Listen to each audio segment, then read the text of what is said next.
जय जय श्री राधे। श्रीमद्भागवत महापुराण दशम स्कंद अथ एकोनचत्वारिंशो अध्याय। श्री कृष्ण बलराम मथुरागमन। श्री सुखदेव जी कहते हैं, भगवान श्री कृष्ण बलराम जी ने अक्रूर जी का भांत भांत भली भांत सम्मान किया। वे आराम से पलंग पर बैठ गए। उन्होंने मार्ग में जो जो अभिलाषाएं की थीं वे सब पूरी हो गई।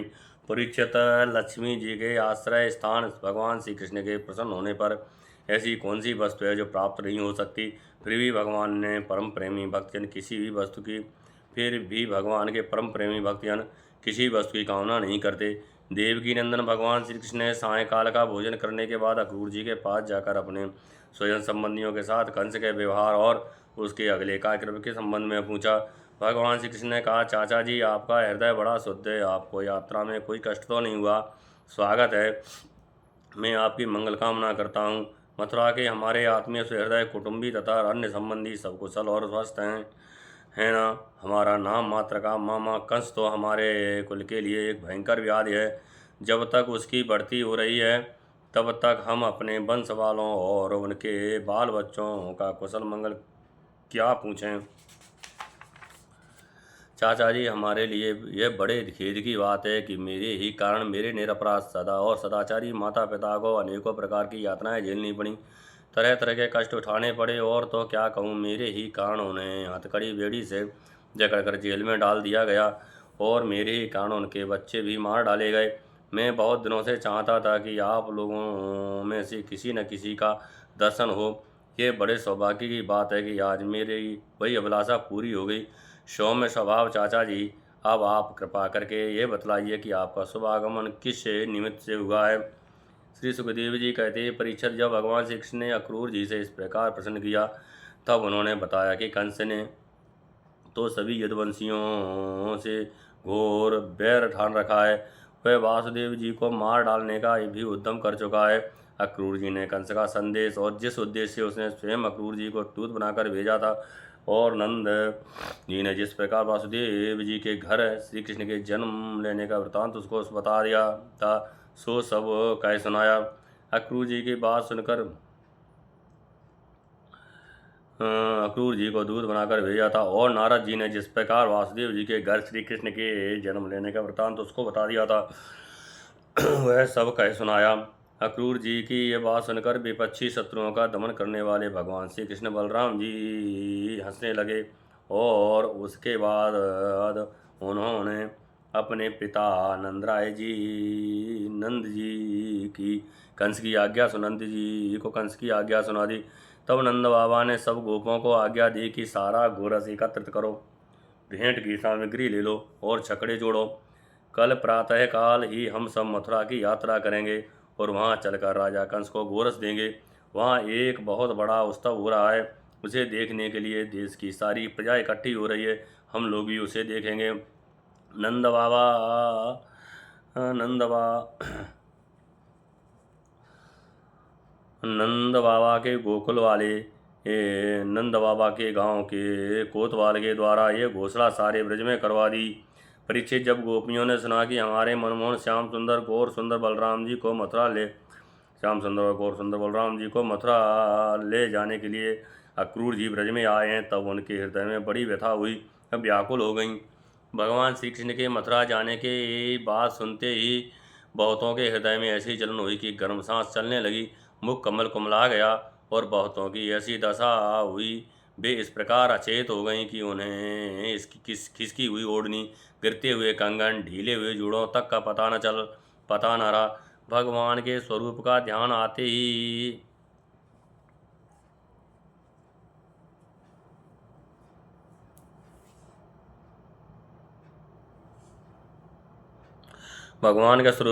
आते ही बहुत सी गोपियों की चित्तवृत्तियाँ सर्वदा निवृत्त हो गईं, मानो वे समाधिस्थ आत्मा में स्थित हो गईं और उन्हें अपने शरीर और संसार का कुछ ध्यान ही न रहा।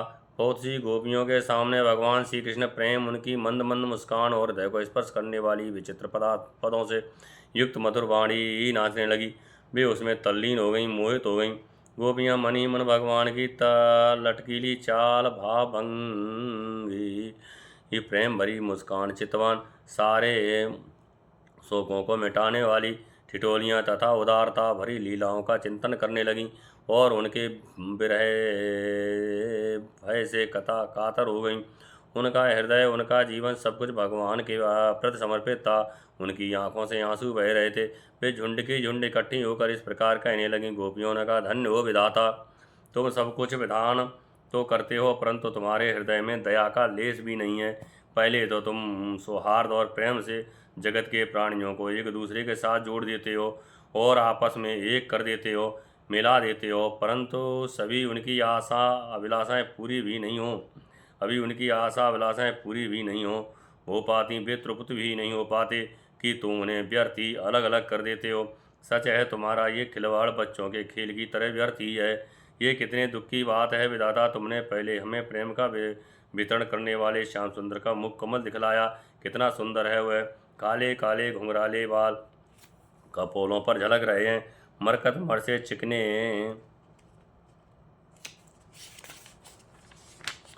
मरकत मर से चिकने सुस्निग्ध कपोल और तोते की चोंच सी सुंदर नासिका तथा अधरों पर मंद मंद मुस्कान की सुंदर रेखा जो सारे शोक को तत्क्षण भगा देती है। विधाता, तुमने एक बार तो हमें वह परम सुंदर मुख कमल दिखाया और अब उसे ही हमारी आंखों से ओझल कर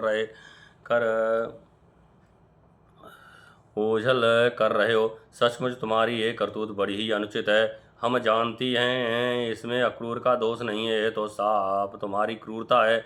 वास्तव में तुम ही अक्रूर के नाम से यहाँ आए हो और अपनी ही दी हुई आंखों से तुम हमसे मूर्ख की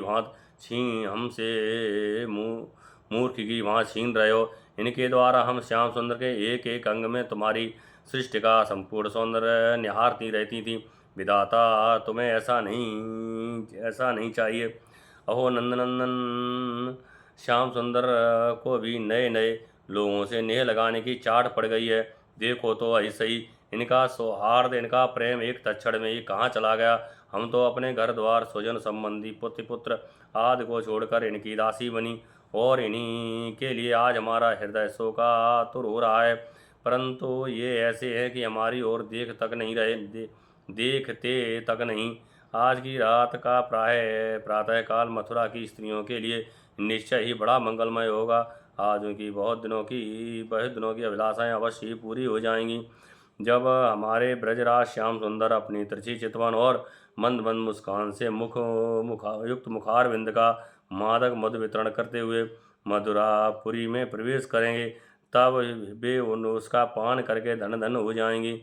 यद्यपि हमारे श्याम सुंदर धैर्यवान होने के साथ ही नंद बाबा आदि गुरुजनों की आज्ञा में रहते हैं तथा मथुरा की युवतियाँ अपने मधु के समान मधुर वचनों से इनका चित्त बरबस अपनी ओर खींच लेंगी और ये उनकी सलज मुस्कान और विलासपूर्ण भावभंगी से वही रस रम जाएंगे। फिर हम गंवार ग्वालिनों के पास ये लौट कर क्यों आने लगे। धन्य है आज हमारे श्याम सुंदर का दर्शन करके मथुरा के दासाई भोज, अंधक और वृषभवंशी यादवों के नेत्र अवश्य ही परमानंद का साक्षात्कार करेंगे। आज उनके यहाँ महान उत्सव होगा। साथ ही जो लोग यहाँ से मथुरा जाते हुए रमण, गुड़सागर, नटनागर, देवकी नंदन श्याम सुंदर का मार्ग में दर्शन करेंगे, वे निहाल हो जाएंगे। देखो सखी, ये अक्रूर कितना ही निठुर, कितना हृदयहीन है। कितना हृदयहीन है। इधर तो हम गोपियाँ इतनी दुखित हो रही और ये हमारे परम प्रिय तो नंद दुलारे श्याम सुंदर को हमारी आंखों से ओझल करके बहुत दूर ले जाना चाहता है। और तो बात कहकर हमें धीरज भी नहीं बंधाता, आश्वासन भी नहीं देता। सचमुच ऐसे अत्यंत क्रूर पुरुष का अक्रूर नाम ही नहीं होना चाहिए था। सखी, हमारे ये श्याम सुंदर भी तो कम निठुर नहीं है। देखो देखो, वे भी रथ पर बैठ गए और मतवाले गोपगढ़ छकड़ों द्वारा उनके साथ जाने के लिए इतनी जल्दी बचा रहे हैं। सचमुच ये मूर्ख हैं और हमारे बड़े बूढ़े उन्होंने तो इन लोगों की जल्दीबाजी देखकर उपेक्षा कर दी है कि जाओ, जो मन में आवे करो। अब हम क्या करें। आज विधाता सर्वथा हमारे प्रतिकूल चेष्टा कर रहा है। चलो, हम स्वयं ही चलकर अपने प्राण प्यारे श्याम सुंदर को रोकेंगी।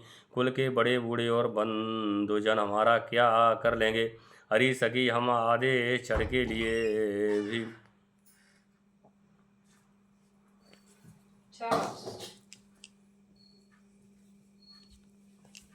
चलो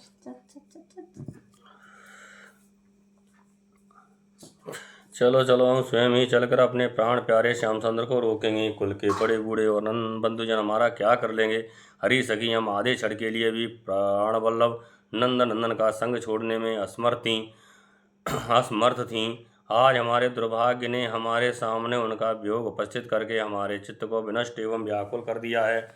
सखियों, जिनकी प्रेम भरी मनोहर मुस्कान, रहस्य की मीठी मीठी बातें, विलासपूर्ण चितवन और प्रेमालिंगन से हमने रासलीला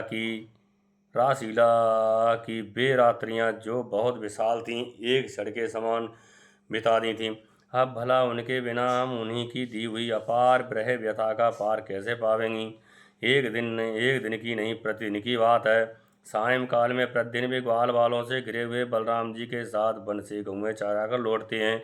उनकी काली काली घुंघराली अलकें और गले के पुष्पहार गौओं के खुर की रज से ढके रहते हैं। वे बांसुरी बजाते हुए अपनी मंद मंद मुस्कान और तिरछी चितवन से देख देख कर हमारे हृदय बेद डालते हैं। उनके बिना हम भला कैसे जी सकेंगे। श्री सुखदेव जी कहते हैं, परीक्षित, गोपियाँ वाणी से तो इस प्रकार कह ही रही थीं, परंतु उनका एक एक मनोभाव भगवान श्री कृष्ण का स्पर्श उनका आलिंगन कर रहा था। वे विरह की संभावना से अत्यंत व्याकुल हो गईं और लाश छोड़कर हे भग गोविंद, हे दामोदर, हे माधव इस प्रकार ऊंची आवाज़ से पुकार पुकार कर सुललित स्वर से रोने लगीं। गोपियाँ इस प्रकार रो रही थीं। रोते रोते सारी रात बीत गई। सूर्योदय हुआ। अक्रूर जी संध्या वंदन आदि नित्य कर्मों से निवृत्त होकर रथ पर सवार हुए और उसे हाँक ले चले। नंद बाबा आदि गोपों ने भी दूध दही मक्खन घी आदि से भरे मटके और भेंट की बहुत सी सामग्रियाँ ले लीं तथा वे छकड़ों पर चढ़कर उनके पीछे पीछे चले। इसी समय अनुराग के रंग में रंगी हुई गोपियाँ अपने प्राण प्यारे श्री कृष्ण के पास गईं और उनकी चितवन मुस्कान आदि निरख कर कुछ कुछ सुखी हुईं। अब वे अपने प्रियतम श्याम सुंदर से कुछ संदेश पाने की आकांक्षा से वहीं खड़ी हो गईं। यदुवंश शिरोमणि भगवान श्री कृष्ण ने देखा कि मेरे मथुरा जाने से गोपियों के हृदय में बड़ी जलन हो रही है, वे संतप्त हो रही हैं। तब उन्होंने दूत के द्वारा मैं आऊँगा ये प्रेम संदेश भेजकर उन्हें धीरज बंधाया। गोपियों को जब तक रथ की ध्वजा और पहियों से उड़ती हुई धूल दिखती रही, तब तक उनके शरीर चित्रलिखित से वहीं ज्यों के त्यों खड़े रहे। परंतु उन्होंने अपना चित्त तो मनमोहन प्राण वल्लभ श्री कृष्ण के साथ ही भेज दिया था। अभी उनके मन में आशा थी कि शायद श्री कृष्ण कुछ दूर जाकर लौट आएं, परंतु जब नहीं लौटे तब वे निराश हो गईं और अपने अपने घर चली आईं। परीक्षित, वे रात दिन अपने प्यारे श्याम सुंदर की लीलाओं का गान करती रहतीं और इस प्रकार अपने शोक संताप को हल्का करती रहतीं। परीक्षित, इधर भगवान श्री कृष्ण भी बलराम जी और अक्रूर जी के साथ वायु के समान वेग वाले रथ पर सवार होकर पाप नासिनी यमुना जी के किनारे जा पहुँचे। वहाँ उन लोगों ने हाथ मुँह धोकर यमुना जी का मरकत मणि के समान नीला और अमृत के समान मीठा जल पिया। उसके बाद बलराम जी के साथ भगवान वृक्षों के झुंड में खड़े रथ पर सवार हो गए। अक्रूर जी ने दोनों भाइयों को रथ पर बैठाकर उनसे आज्ञा ली और यमुना जी के कुंड अनंत भी तीर्थ या ब्रह्मर्द यमुना जी कुंड अनंत तीर्थ या ब्रह्मरद्र पर आकर वे विधिपूर्वक स्नान करने लगे। उस समय कुंड में स्नान करने के बाद वे जल में डुबकी लगाकर गायत्री का जप करने लगे। उसी समय जल के भीतर अक्रूर जी ने देखा कि श्री कृष्ण और बलराम दोनों भाई एक साथ ही बैठे हुए हैं।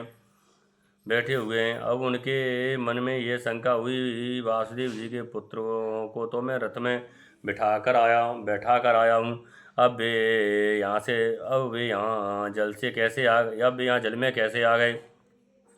जब यहाँ हैं तो शायद रथ पर नहीं होंगे। ऐसा सोचकर उन्होंने सिर बाहर निकाल कर देखा। वे उस समय रथ पर ही पूर्ववत बैठे हुए थे। उन्होंने ये सोचकर कि मैंने उन्हें जो जल में देखा था वह भ्रम हो रहा होगा, फिर डुबकी लगाई। परंतु फिर उन्होंने वहाँ भी देखा कि साक्षात आनंद देव श्री शेष जी विराजमान हैं और सिद्ध चाण गंधर्व यक्ष असुर अपने अपने सिर झुकाकर उनकी स्तुति कर रहे हैं। शेष जी के 1000 सिर हैं और प्रत्येक फड़ पर मुकुट सुशोभित है। कमल नाल के समान उज्ज्वल शरीर पर नीलांबर धारण किए हुए हैं और उनकी ऐसी शोभा हो रही है मानो सहस्त्र शिखरों से युक्त श्वेतगिरी कैलाश शोभायमान हो। अक्रूर जी ने देखा कि शेष जी की गोद में श्याम मेघ के समान घनश्याम विराजमान हो रहे हैं। वे रेशमी पीताम्बर पहने हुए हैं, बड़ी ही शांत चतुर्भुज मूर्त है और कमल के रक्त दल के समान रत्नारे नेत्र हैं। उनका बदन बड़ा ही मनोहर और प्रसन्नता का सदन है। उनका मधुर हास्य और चारु चितवन चित्त को चुराए लेती है। भौहें सुंदर और नासिका तनिक ऊंची तथा बड़ी ही सुघड़ है। सुंदर कान, कपोल और लाल लाल अधरों की छटा निराली ही है। बाहें घुटनों तक लंबी और हृष्ट-पुष्ट हैं। कंधे ऊंचे और वक्ष स्थल लक्ष्मी जी का आश्रय स्थान है। शंख के समान उतार चढ़ाव वाला सुडोल गला, गहरी नाभ और त्रिवली युक्त उदर पीपल के पत्ते के समान शोभायमान है। स्थूल कटि प्रदेश और नितंब हाथी की सूंड के समान जांघें, सुंदर घुटने और पिंडलियां हैं। एड़ी के ऊपर गांठें उभरी हुई हैं और लाल लाल नखों से दिव्य ज्योतिर्मय किरणें फैल रही हैं। चरण कमल की अंगुलियां और अंगूठे नई और कोमल पंखुड़ियों के समान शोभित हैं। अत्यंत बहुमूल्य मणियों से जड़ा हुआ मुकुट, बड़े बाजूबंद करधनी हार, नूपुर और कुंडलों से तथा यज्ञोपवीत से वह दिव्य मूर्ति अलंकृत हो रही है। एक हाथ में पद्म शोभा पा रहा है और शेष 3 हाथों में शंख, चक्र और गदा, वक्ष स्थल पर श्रीवत्स का चिन्ह, गले में कौस्तुभ मणि और बनमाला लटक रही है। नंद सुनंद आदि पार्षद अपने स्वामी सनकादिक परमर्षि परम ब्रह्मा, महादेव और देवता सर्वेश्वर, मरीच आदि 9 ब्राह्मण, प्रजापति और प्रहलाद, नारद आदि भगवान के परम प्रेमी भक्त तथा 8वां वासु अपने परम प्रियतम भगवान समझकर भिन्न भिन्न भावों के अनुसार निर्दोष वेदवाणी से भगवान की स्तुति कर रहे हैं।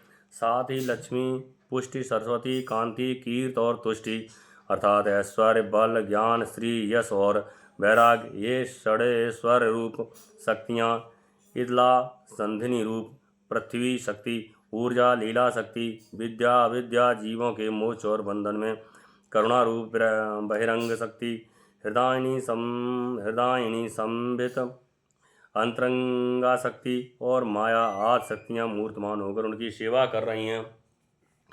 भगवान की ये झांकी रखकर अक्रूर जी का हृदय परमानंद से लबालब भर गया। उन्हें परम भक्ति प्राप्त हो गई। सारा शरीर हर्षावेश से पुलकित हो गया। प्रेम भाव का उद्रेक होने से उनके नेत्र आंसू से भर गए। अब अक्रूर जी ने अपना साहस बटोर कर भगवान के चरणों में सिर रखकर प्रणाम किया और वे उसके बाद हाथ जोड़कर बड़ी सावधानी से धीरे धीरे गदगद स्वर से भगवान की स्तुति करने लगे। इस श्रीमद्भागवते महापुराणे परमहंसायां संहितायां 10 स्कंधे पूर्वार्थे अक्रूर प्रतीयाने 1:4 अध्याय।